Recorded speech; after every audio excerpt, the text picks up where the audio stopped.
I woke up to the sound of weeping. The last thing I remembered was leading my team through a high-stakes corporate merger. We had won. At the celebration party, my subordinates kept toasting me, and I'd had way too much to drink. I wasn't completely blacked out, though. On the ride home, I heard my new assistant on the phone with her boyfriend. She was complaining about me. "I'm dropping off boss, yeah," she had whispered. "She lives alone, not even married. What's the point of a woman making all that money if she can't even get a husband?" I didn't confront her. I was used to it. In the business world, I was powerful and aggressive, but I was also plain-looking and aging. People behind my back said I was too ugly and picky to ever find a man. I planned to fire that assistant in a few days for her big mouth, but for then, I just wanted sleep. I let my nanny, Auntie Zhang, nag me about my health as I collapsed onto my soft, king-sized bed. Then, I had a strange dream. I dreamt I was someone else living in the 1980s. Something terrible happened in the dream, and in a fit of rage, I smashed my head against a pillar to end it all. I remember thinking how ridiculous that was. I wasn't the suicidal type. I was a self-made woman. Nothing in that dream seemed hard enough to die over. But the dream wouldn't end. My head throbbed with a splitting pain. The air felt damp. My blanket felt heavy and coarse, soaked with sweat. When I finally forced my eyes open, a gaunt, yellowish face startled me. "Xiaolan, you're awake. You girl, you almost scared me to death." The woman was bone-thin, looking like a gust of wind could knock her over. She was sobbing, clutching my hand. "Does your head still hurt? Promise me, don't do anything stupid again." "Okay." I nodded blankly. The woman wiped her tears with her sleeve and forced a tiny smile. "I'll get you something to eat. Just wait." She left the room, and I took a shaky breath. I looked around. This wasn't my penthouse. I was lying on a dark wooden bed. Every time I moved, the straw mattress underneath me rustled and crunched. A yellowed mosquito net was tied back with iron hooks. My blanket was faded and covered in 4 large patches. I pulled a thin string hanging by the bed, and a dim bulb flickered on. It couldn't have been more than 15 watts. I stumbled out of bed and walked over to the only decent piece of furniture in the room, a small dressing table.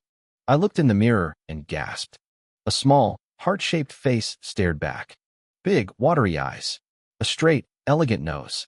Every feature was perfect. Even with the blood-stained bandage wrapped around her forehead, she looked breathtakingly fragile. This was what people called a femme fatale face. If I had looked like this in my past life, people wouldn't have dared to call me an old hag. I made a face at the mirror, and the girl in the reflection did the same, looking beautiful even while grimacing. It felt like a joke. In my real life, I was plain, borderline ugly, if I'm honest. I'd spent 20 years working twice as hard as the pretty girls just to get a foot in the door. I'd finally earned the house, the car, and the status, only to lose it all in my sleep. I was now Xiaolan. It was 1983. I had the face of a goddess and the reputation of a slut. The original Xiaolan was dead.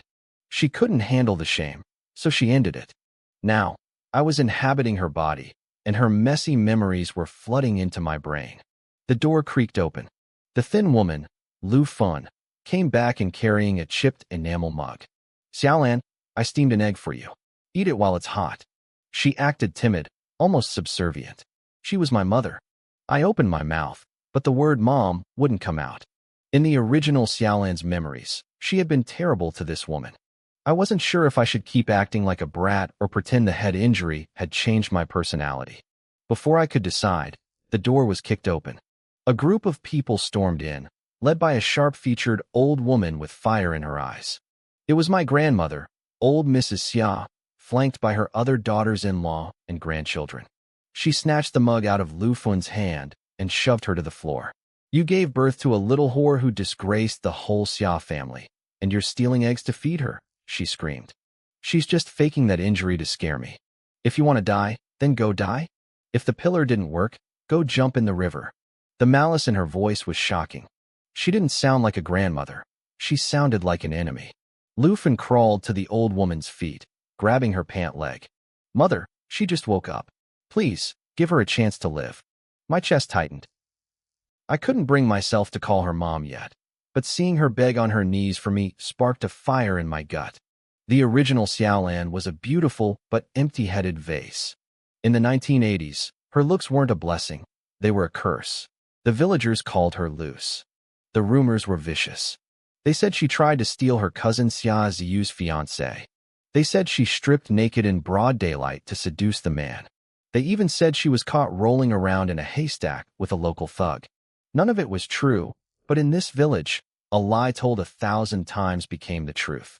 The original Xiaolan couldn't fight the tide of spit, so she hit the pillar. I looked at the sneering faces of the Xia family crowding the room. I've dealt with corporate sharks and backstabbing executives. These people thought they could break me?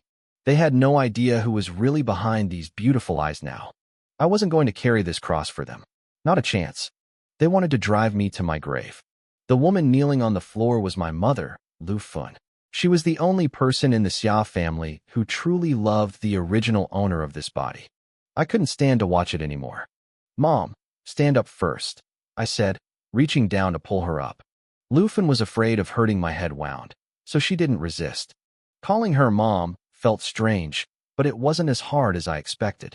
In my past life, I was a high-powered executive, but I was also an orphan.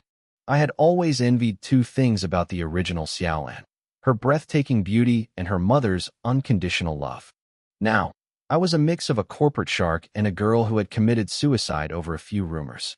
I didn't have a choice. I had to merge these two identities. "Xiaolan, listen to me," Lu Fun whispered, her face full of misery. "Just apologize to your grandmother." My mother was a doormat. She took abuse from her mother-in-law, her sisters-in-law, and even her own husband and daughter. She thought if she just endured it, things would get better. She was wrong. The more she endured, the more they trampled her. The original Xiaolan hadn't been much better, but I was different. Old Mrs. Xia was about to find out exactly how different.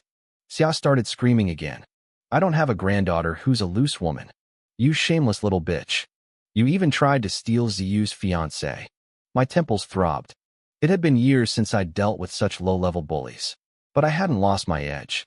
I knew how to handle difficult clients and backstabbing suppliers. A bitter old woman was nothing.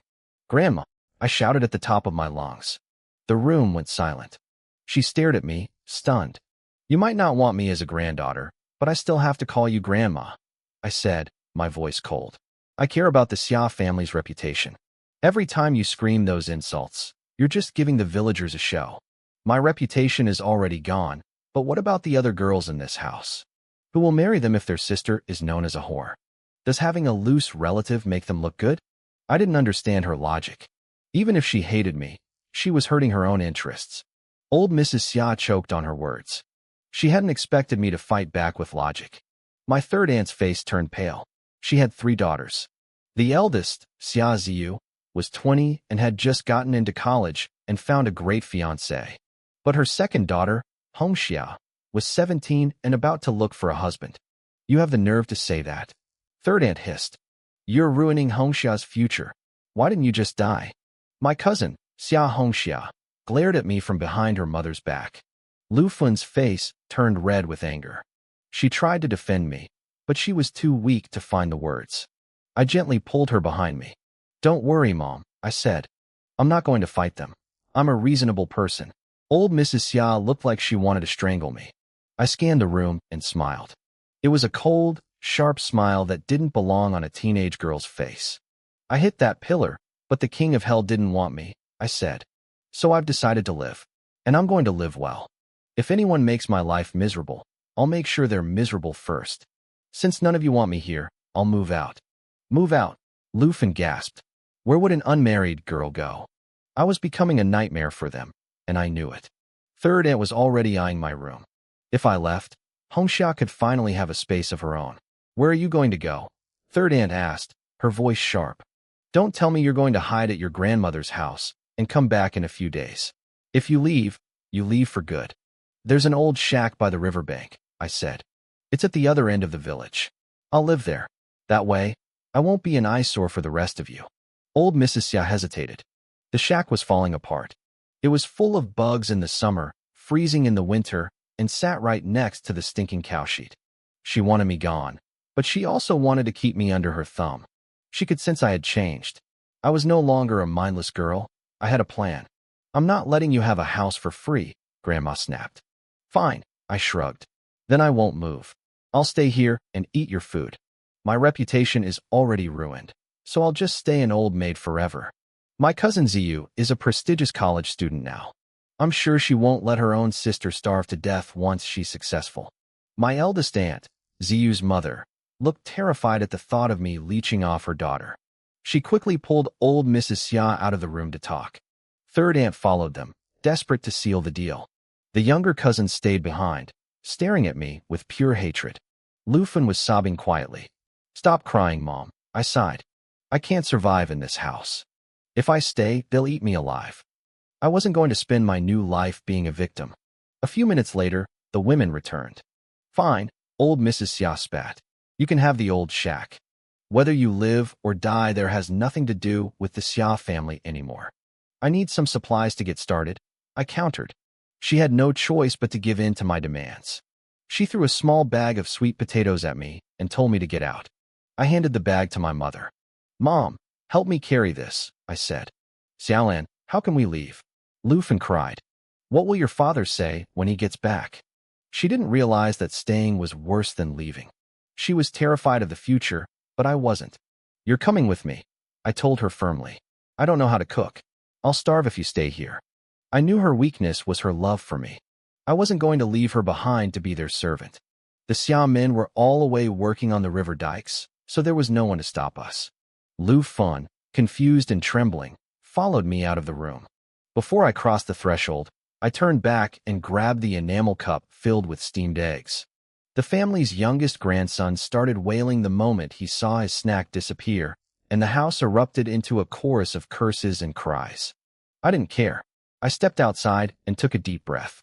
The air was crisp and clean, free from the smog and pollution of the future.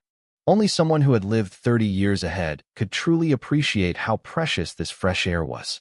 I was starting over, and this time, I was playing by my own rules. I felt a sudden surge of energy as I stepped away from that house.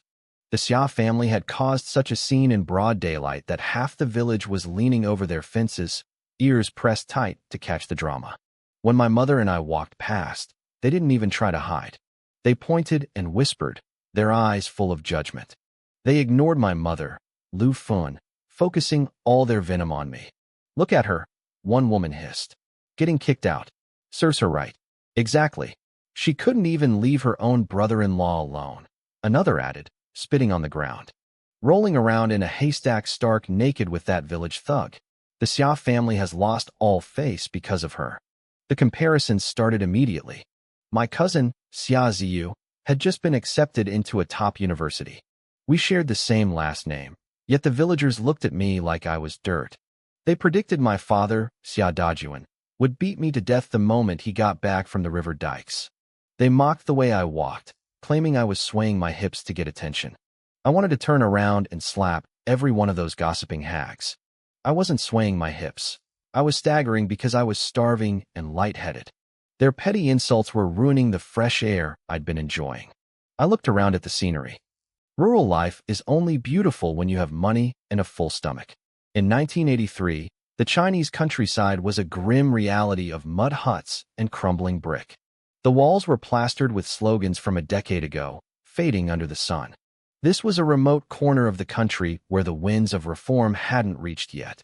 Education was the only way out. My cousin, Xia Ziyu, had taken that path. She was the first college student the village had seen in 30 years.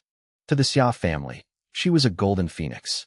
To them, I was just a girl with a ruined reputation and no skills, destined to marry a widower or a village idiot. We were worlds apart. She was the clouds, and I was the mud. But I knew the truth that the original Xia Xiaolan hadn't understood before she died. She had been the one dating a local boy named Wang Jianhua. She was the one who encouraged him to take the college entrance exams, even borrowing books from Ziyu to help him study. She even walked him to the county seat for the exam. But as soon as the acceptance letters arrived, everything changed. Suddenly, Wang Jianhua was Ziyu's official boyfriend. He chose the correct path. A college student belongs with another college student. To get rid of the obstacle, that was me, they let the rumors fly. When I went to find Wang Jianhua for an explanation, I only found Ziyu in his room. She spoke a few soft, calculated words that sent me running away in tears. That's when I ran into the village thug.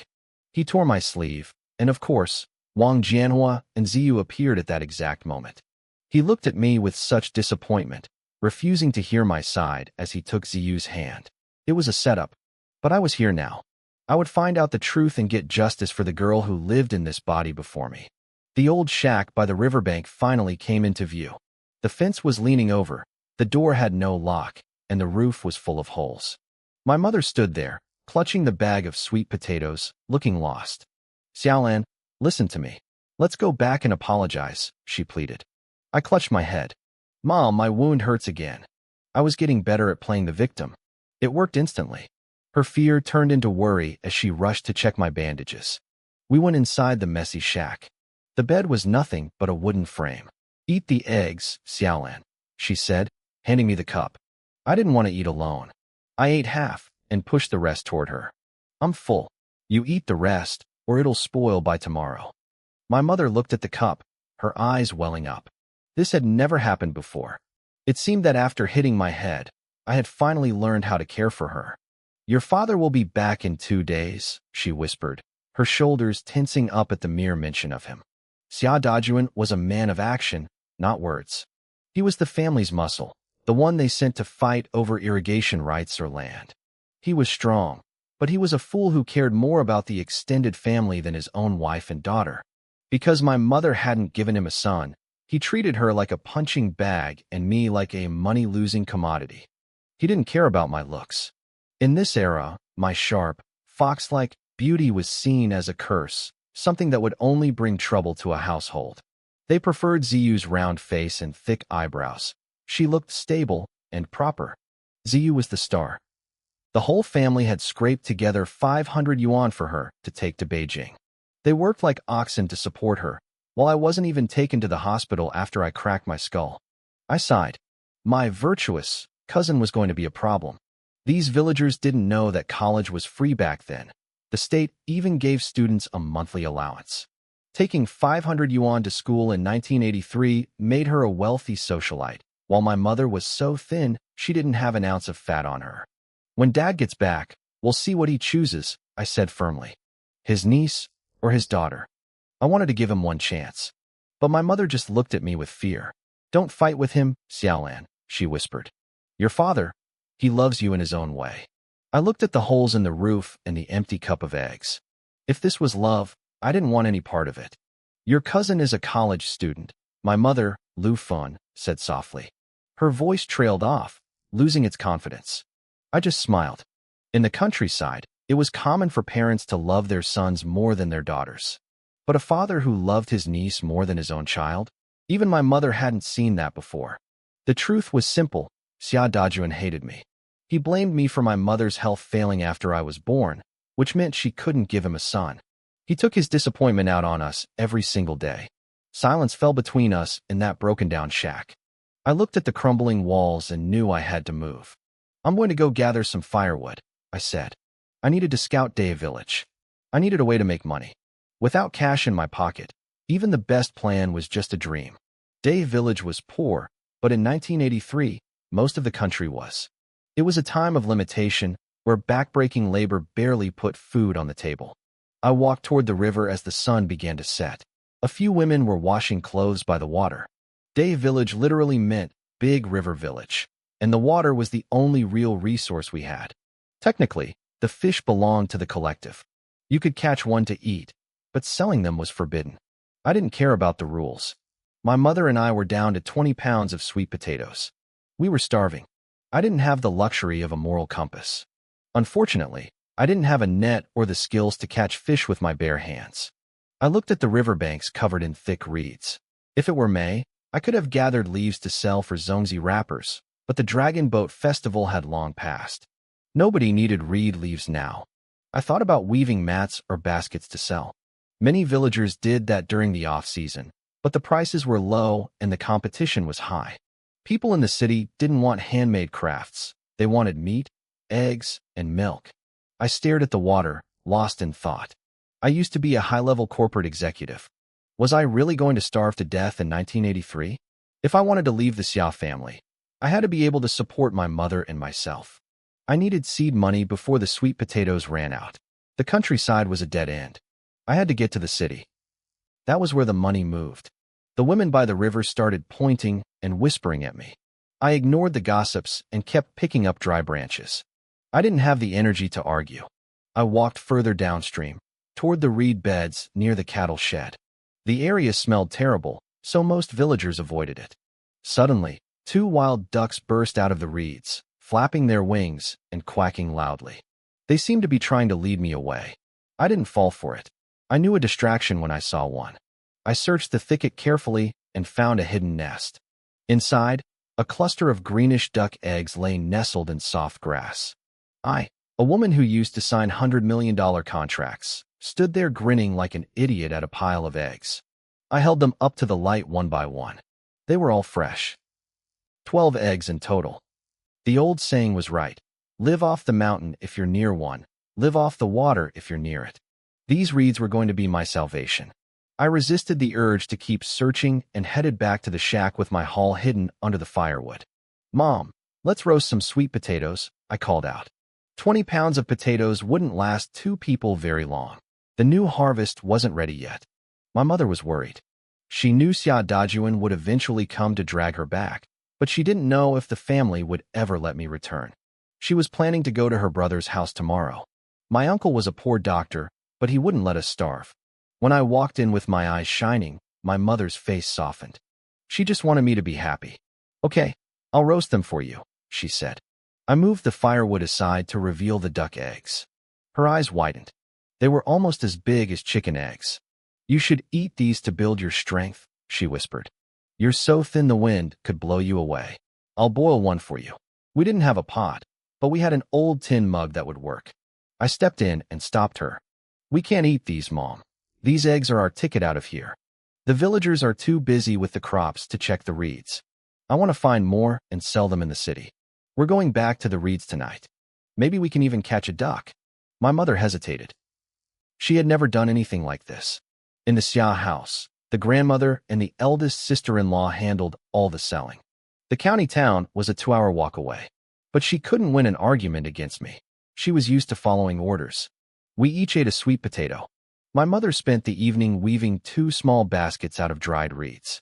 She didn't have proper tools, and the reeds hadn't been soaked long enough, so they wouldn't last a month. She put them in the river to soak for a bit, apologizing for her poor craftsmanship. To me, they looked like masterpieces. I couldn't weave to save my life. We tried to sleep early.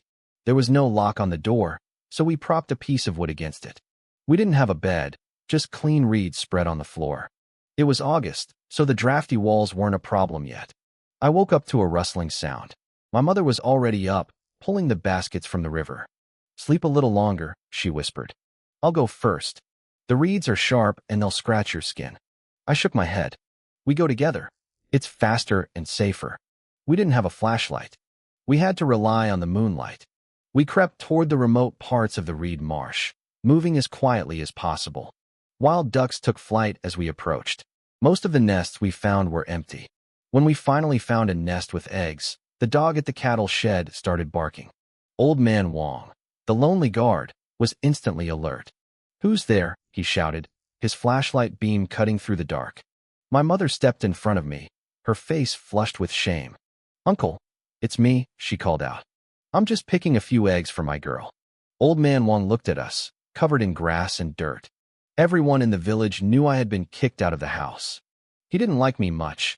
He thought I was disrespectful, but he lowered his light when he saw how desperate we looked. Old Man Wong looked at my mother, Lu Fun, and then at the bloody bandage wrapped around my head.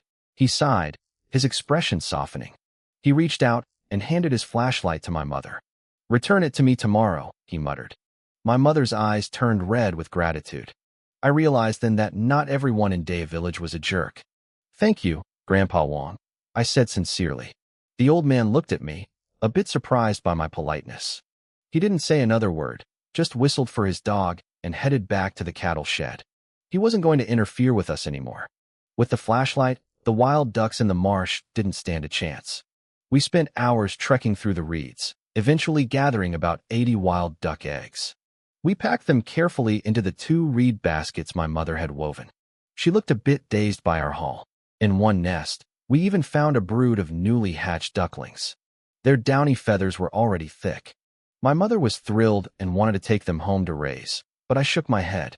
Our home was a shack that couldn't even keep out a breeze. If we raised them, someone would just steal them once they got fat. We sell them with the eggs, I decided. My mother was reluctant, but she knew I was right. We could barely feed ourselves, let alone a flock of ducks. We headed back to the shack and boiled the eggs to preserve them. Including the 12 I had found earlier, we had exactly 82 eggs ready for market. We didn't even wait for the sun to come up before we started the long walk to the county seat. Our breakfast was 2 cold roasted sweet potatoes I pulled from my shirt.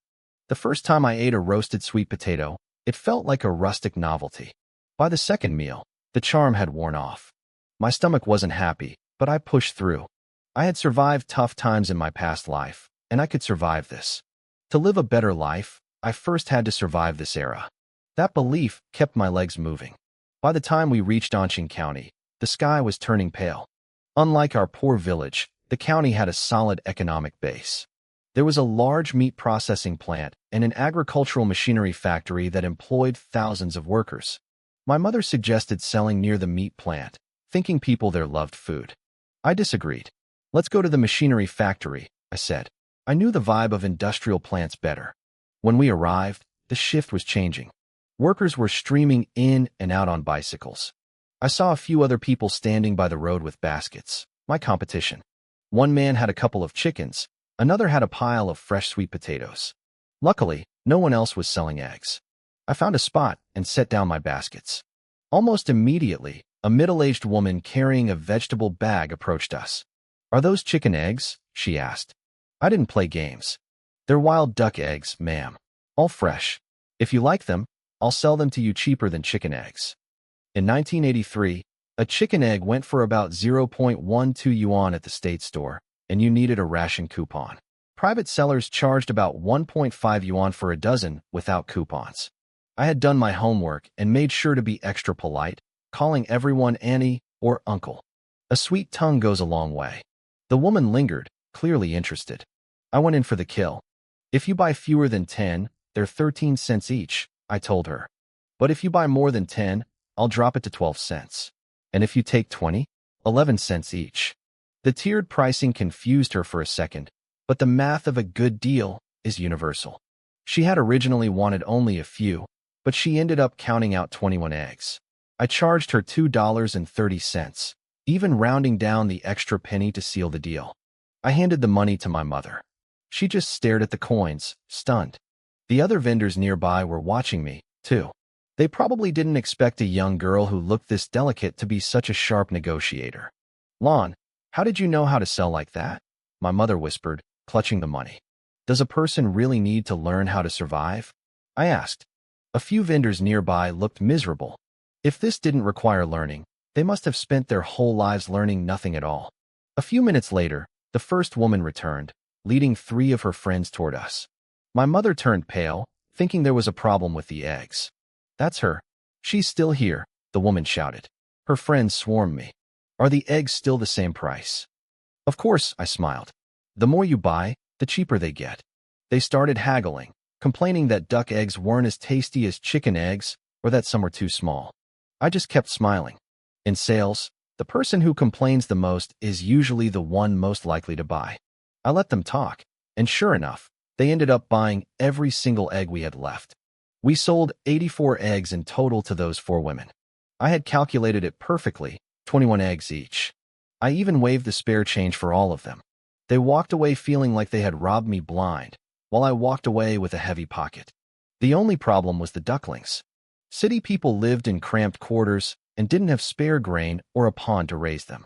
We had made $9.20 from the eggs. I tried to give it to my mother, but she insisted I keep it. I wanted to walk around the city to scout for more opportunities when the man selling sweet potatoes approached me. "Hey girl, you want to trade those ducklings for some sweet potatoes?" He had seen how fast I sold the eggs and wanted in. He lived in the country. He had plenty of space. I really didn't want more sweet potatoes. They make you bloated, but my mother nudged me. Sweet potatoes were a staple, and their market value was low right now. "Give me 20 pounds for the lot," I said. He balked. 20 pounds? What if they fly away once they grow up? I'll lose everything. I looked him dead in the eye. Just clip their wing feathers. Where are they going to fly? If 20 pounds is too much, I'll just take them home and raise them myself. I broke down the math for him. 2 ducks laying eggs could earn him 36 yuan a year. That shut him up. He handed over 20 pounds of sweet potatoes, and we loaded them into our baskets. As we walked through the streets, my mother looked like she was in a dream. Between the egg money and the potatoes, we had cleared 10 yuan in a single morning. A farmer toiling in the fields all year might only see 200 yuan after expenses. 10 yuan a day. If we kept this up, we wouldn't just survive, we'd thrive. 300 yuan a year. My mother, Lu Fun, couldn't even wrap her head around a number that big. She looked at the empty space where the ducklings had been with a hint of regret. To her, those ducklings were a long-term investment. She figured she could clip their wings, raise them, and have a steady supply of eggs forever. I didn't lose my patience with her. I knew my mother was a traditional village woman.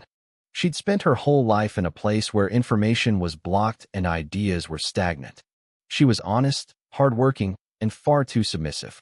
If I wanted to lead her out of that crumbling shack in Day Village, I had to change the way she thought, one step at a time. Mom, there's no guarantee those ducklings would even survive, I explained gently. It takes too long to raise them, and we can't afford to wait. Right now, we need food we can eat today. Besides, who knows if they'd actually lay eggs every day? It's not a sure thing. Once I broke it down, she finally understood. We spent the rest of the afternoon wandering through the county seat. We stopped at the local supply cooperative to pick up essentials, salt, candles, and matches. Every time I handed over a few cents, I could see the physical pain on my mother's face. We had nothing at home.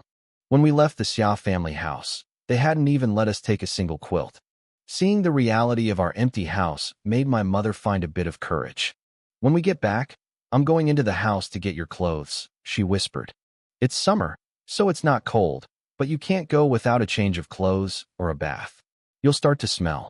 I wanted to buy some refined flour at the grain store, but the clerk asked for grain coupons. I didn't have any. Without coupons, I'd have to pay a negotiated price, which was way too high. Looking at our shack, which didn't even have a lock on the door, I realized storing large amounts of food was a bad idea anyway. Instead of grain, I bought a sturdy iron lock. It was 1983. In some parts of China, the coupon system was starting to fade, but in Anqing County, things like meat, grain, and industrial goods still required them. I knew this era of scarcity wouldn't last forever. Significant social change was coming, and with change came massive opportunities. I didn't need to catch every wave. I just needed to catch one or two to skyrocket my life in the 80s.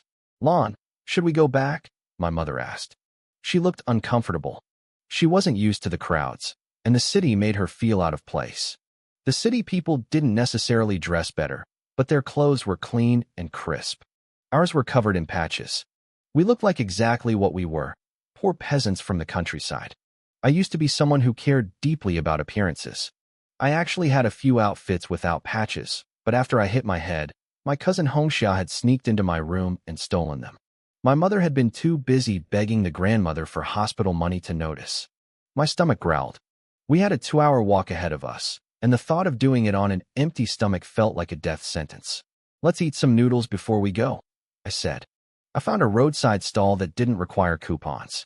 A bowl of bone broth noodles cost 30 cents.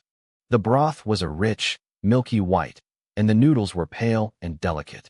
My mother stared at the bowl like she'd forgotten what real food looked like. Auntie, 2 bowls, please, I called out, pulling my mother onto a small stool. The scent of the broth was incredible. My mother pulled at my sleeve. Just 1 bowl. We can share. She couldn't bring herself to spend 60 cents on a single meal. I ignored her and handed the woman the money. The stall owner smiled as she dropped the noodles into the pot. Your daughter is so filial, she told my mother. You're going to have a blessed life with her taking care of you. A small smile played on my mother's dark, weathered face, but it faded quickly. I knew what she was thinking. My reputation in the surrounding villages was already in the gutter. When the steaming bowls were placed in front of us, she barely had an appetite. Suddenly, a loud engine rumbled to a halt nearby.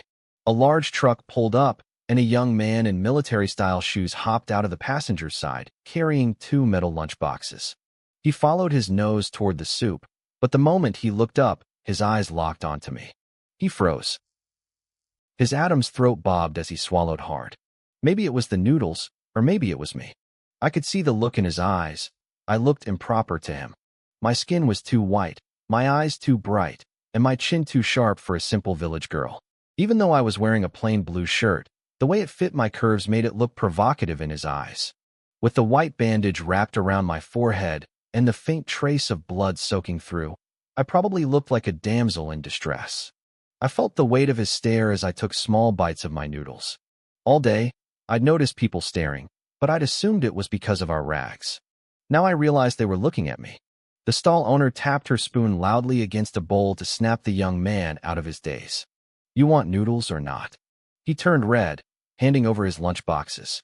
The smell caught me from down the street. 2 bowls, to go. He spoke with a thick accent. He wasn't a local. I frowned. People had been glancing at me all day, but this outsider was being bold. I still wasn't used to this face. In my past life, I'd spent decades being average.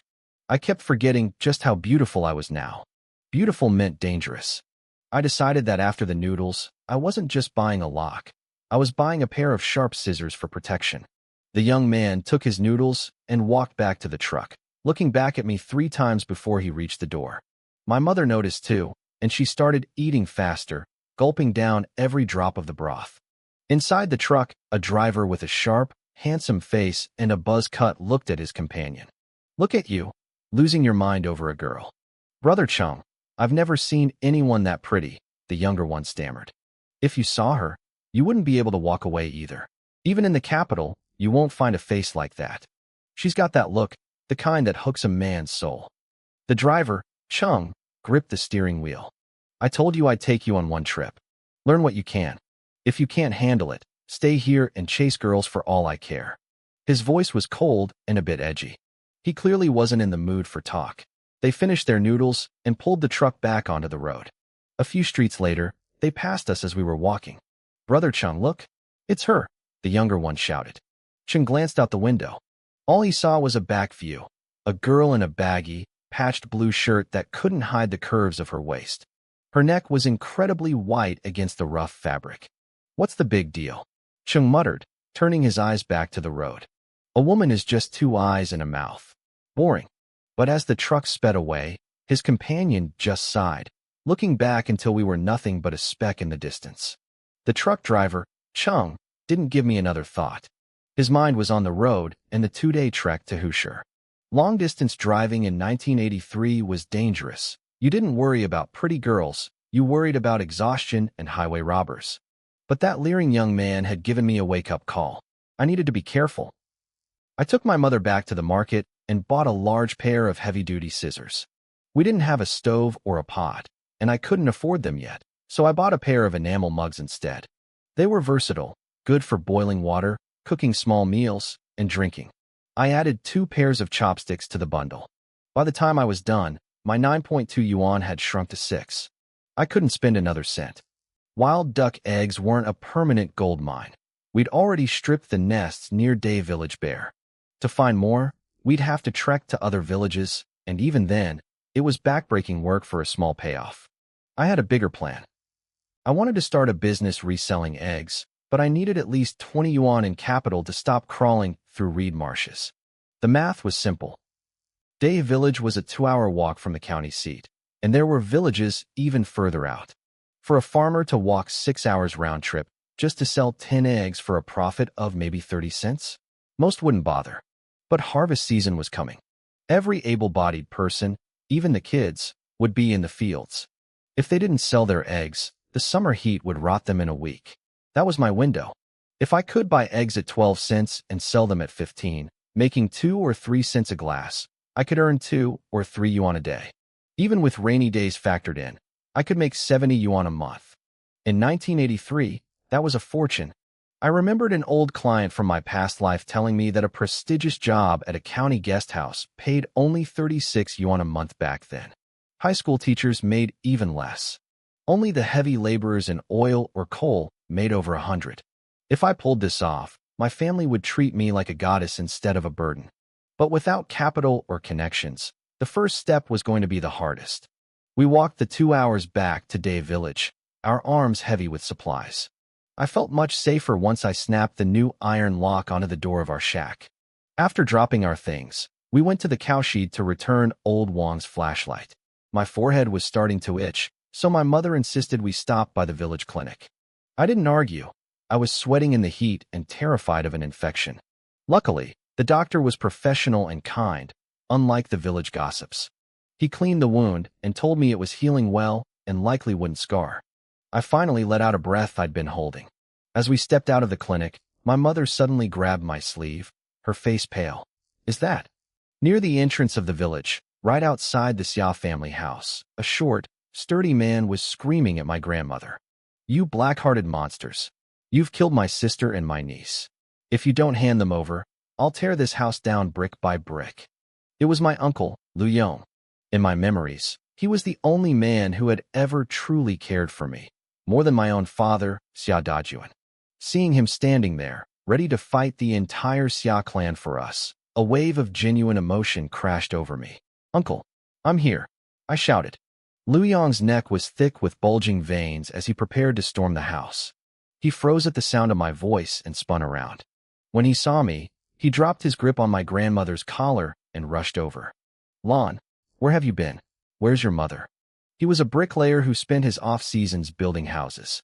He'd only just returned from the neighboring county and heard the rumors. He had even stopped at the supply store to buy sugar and noodles to save our face, only for the Xia family to take the gifts and then coldly tell him we'd moved to the ruins by the river. When he found the shack empty, he was convinced they'd done away with us. "We're living at the riverbed now, Uncle," I said, trying to calm him down. "We left in such a hurry that Grandma only gave us 20 pounds of sweet potatoes. We didn't even get to bring our clothes or quilts. We actually came back today to get our things." Lu Yong looked at the bandage on my head, his eyes burning with rage. "Xia Dajuan let them do this to you? Moving to that ruin? Even a dog wouldn't live there." Grandmother's face was twisted in a mask of spite. She'd probably expected us to come crawling back on our knees after one night in the cold. Seeing me demand my belongings made her blood boil, but she was terrified of Lu Yong. He wasn't like my submissive mother. If he said he'd wreck the house, he'd do it. "You hear that?" the old woman shrieked at him. They chose to leave. What kind of daughter-in-law abandons her mother-in-law? I'm just a useless old woman. When Dajuan gets back, he can deal with her himself. A crowd of neighbors began to gather, whispering and pointing. My mother shrank into herself, trembling under their stares. I realized then that I couldn't rely on her to stand up for us. I stepped forward. "The show's over." I barked at the gossips. "This is family business. Get moving." Lu Yong started shooing the busybodies away, and I felt a surge of respect for his blunt style. I looked at him, playing the part of the worried daughter. "Uncle, when my dad gets back, he might kill me for leaving. What should I do?" Lu Yong's eyes snapped toward the house. "He wouldn't dare. A man who can't protect his own wife and child isn't a man at all." He had no patience for my father. He knew the rumors were flying, and if my father's brothers were real men, they would have stood up for me instead of letting the village wag their tongues. But they hadn't. Only Lu Yong was here, and he wasn't going anywhere until we got what was ours. The rumors about me had spread across 10 villages, and my reputation was already dragged through the mud. A young girl doesn't just try to end her life by smashing her head against a pillar for no reason. Staying in the Xia house was a death sentence, and I knew it. My uncle, Lu Yong, didn't waste any time. He shoved past old lady Xia at the door and looked at us. "Go grab your clothes," he ordered. "I'm taking charge today. Don't stay in this dump another second. You're coming home with me." Moving to the old shack was one thing, but returning to her maiden home was a massive deal for my mother, Lu Fun. Her legs went weak, and she looked like she might collapse. I, on the other hand, felt a surge of joy. I didn't plan on living at my uncle's forever, but it would be a perfect base for my business. There was no way the people in this village would sell me eggs after the scandal, so I needed a fresh start elsewhere. As my mother stood frozen, Lu Yong nudged me to start packing. My third aunt's voice suddenly pierced the air, sharp and grating. "Xiaolan, you're really doing this? You're not leaving any room for reconciliation." You're going to break up this family? Can your uncle support you too for the rest of your lives? In this era, relatives were supposed to persuade couples to stay together, not split them apart. My aunt didn't care about me. She thought I was a spoiled brat who could rot for all she cared. But my mother was the family's workhorse. If she left, my aunt would have to do all the heavy lifting herself, and she wasn't having it. My mother trembled even harder.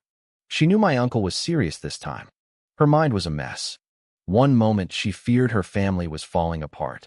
The next, she felt a bitter sting of resentment.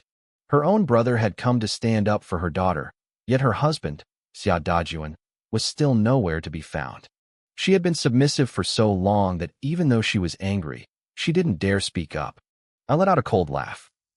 Auntie, if my uncle can't support me, can you? Why don't you tell your daughter, Xia Hongxia, to give me my clothes back right now? I'm taking everything. That shut her up instantly. With no men in the Xia family willing to challenge Lu Yong's temper, they could only watch. I moved like the wind, bursting into my old room. I saw a pair of shoes under the bed that weren't mine.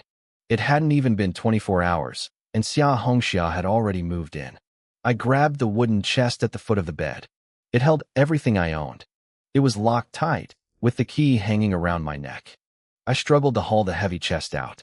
My mother didn't dare touch her own things. The years of abuse from old lady Xia were etched into her bones. Lu Yong couldn't go inside and rummage through the rooms. He wasn't a Xia, and that would look like a robbery, but I didn't care. While old lady Xia's face turned as black as a soot-covered pot, I ran back in and grabbed my mother's few belongings. They were nothing but rags, and Lu Yong's brow furrowed when he saw them. Uncle, we still have some grain at the old shack, I said. Take it all, Lu Yong barked, waving a hand. I brought my bike today.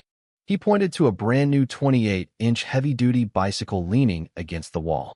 A bike like that cost over 200 yuan. My uncle was a skilled bricklayer, earning 2 yuan a day. It was clear he had struck it rich lately.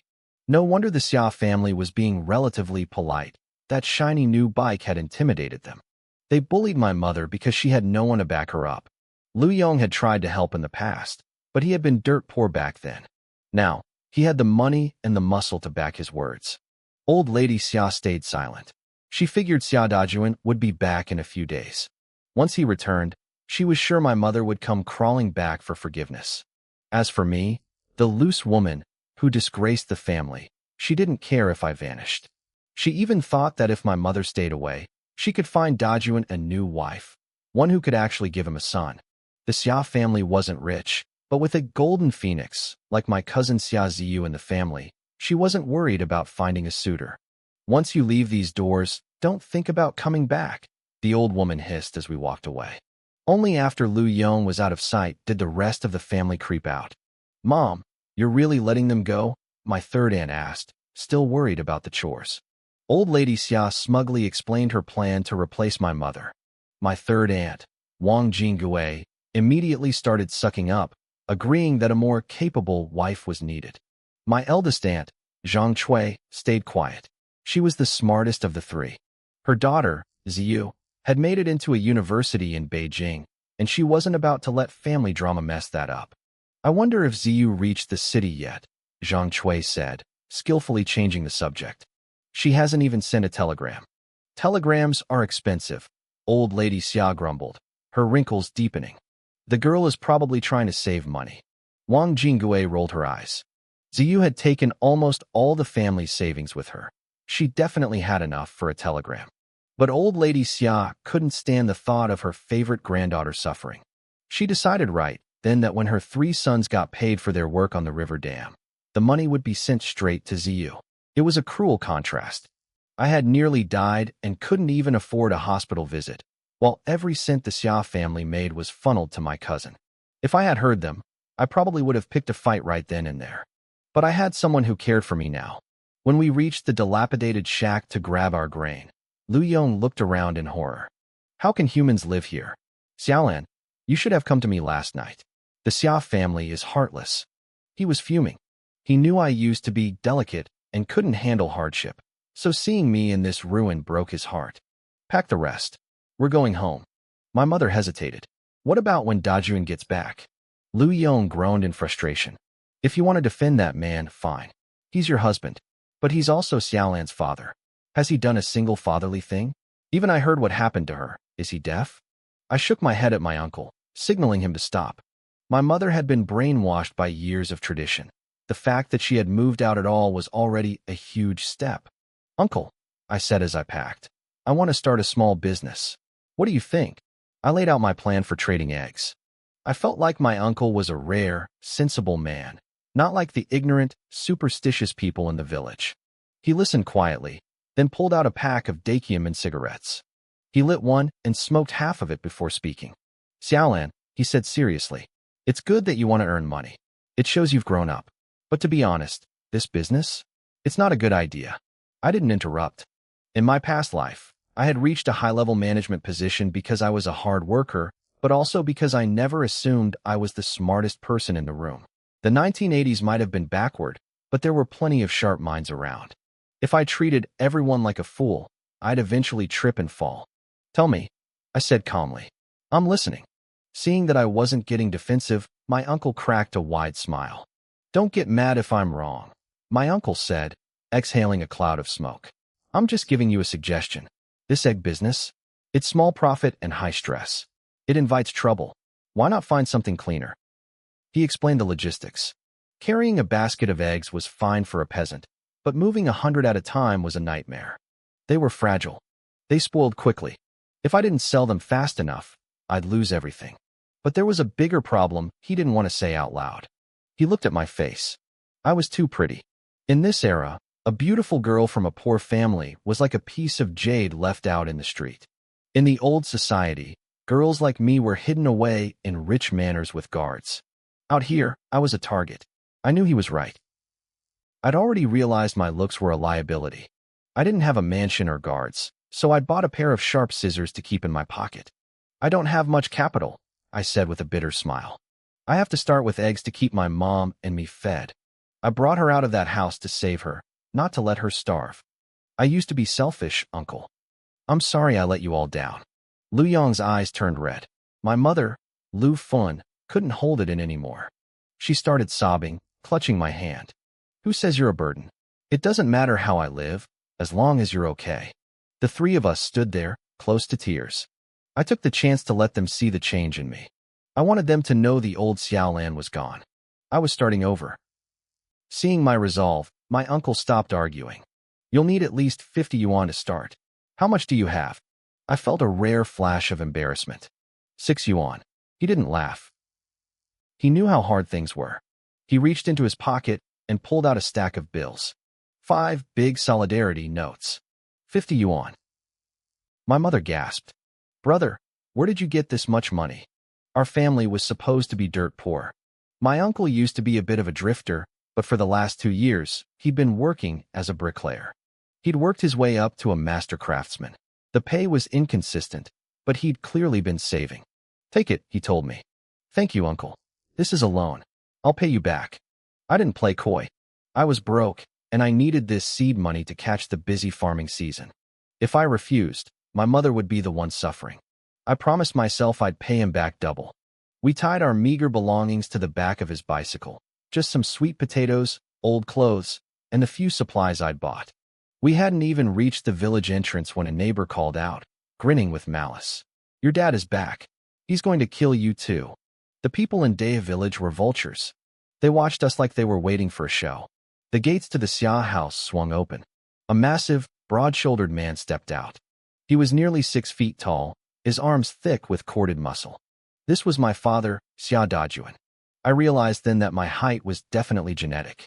Where do you think you're going? He barked, his voice like a low growl. You fought with your grandmother? My uncle didn't give me a chance to speak. He grabbed the heavy bag of sweet potatoes and swung it with everything he had, slamming it into Xia Dajuan's chest. You dog, Lu Yong screamed. I was looking for you. Your wife and daughter were being treated like dirt, and you acted like you didn't know? You're a pathetic excuse for a father. My uncle was much smaller, barely 5'7", but he attacked like a wild animal. My father didn't fight back. He just covered his head with his thick arms, taking the blows. Brother, let's talk. Dajuan grunted. Talk about what? You grew all that muscle, but no brain. If you won't protect your own daughter, I will. My mother tried to rush in to stop the fight, but I grabbed her arm and held her back. I watched with cold eyes. My father wasn't hitting back, which gave me a tiny bit of hope for his soul, but not much. I despised men who let their families suffer. Eventually, my father's brothers ran out and pulled them apart. My uncle was panting, still trying to kick at him. The villagers who had been mocking us suddenly went quiet, scared by my uncle's ferocity. Xiao Dajuan spat out some blood. I'm not fighting you, Lu Yong. But Xiaolan was wrong. She shouldn't have upset her mother. She made the old woman sick. My heart went cold. He didn't care about the truth. He only cared about his mother's whims. If I were the original Xiaolan, I would have died of heartbreak right there. But I felt nothing. I owed this man nothing. Uncle, let's go, I said. I didn't want to waste my breath. You brat. My father stepped forward and grabbed my arm, jerking me back so hard I stumbled. I turned my head and looked him dead in the eye. My face was a mask of ice. Grandmother said my living was a disgrace to the Xia family name. Is that what you think too? Maybe someone like me should just die right now, I said, my voice eerily calm. I reminded him of how I had cracked my head open just days ago. My mother had knelt on the cold ground, begging my grandmother to send me to the hospital. She had banged her head against the floor until it was bruised and swollen, all just to get a doctor to stop my bleeding. If you think I'm not respectful enough, then fine, I whispered. I'll give this life back to the Xia family. I pulled a pair of sharp scissors from my pocket and pressed the point against my throat. The cold metal sank into my skin. I wasn't bluffing, and he could see the raw desperation in my eyes. I was ready to end it all right there. Xiao Dajuan flinched, his face turning pale with shock. You're fine now, aren't you? He stammered, trying to justify his neglect. He told me the family had no money for hospitals and asked why I couldn't be sensible like my cousin, Xia Ziyu. I looked at him with a mocking, half-smile that made his voice trail off into a pathetic murmur. We both knew why there was no money. The sensible Xia Ziyu had taken every cent of the family savings when she left. Even a man as blind as my father knew the old woman had crossed a line this time. Guilt flashed across his face, but it quickly turned into misplaced rage.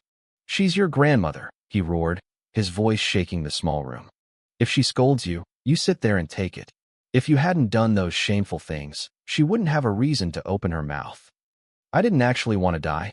In that moment, I wanted to take those scissors and drive them into his thick, stubborn skull. But someone moved faster than I could. My mother, Lu Fun, who was barely 5 feet tall, suddenly lunged forward. She slammed her small body into my father, knocking the heavy man back. I'll kill you all, she screamed, her voice cracking with pure desperation. Stop pushing my daughter. I won't let you hurt her anymore. Her entire body was trembling with terror, but she stood between us like a shield. It was a mother's instinct, raw and unstoppable.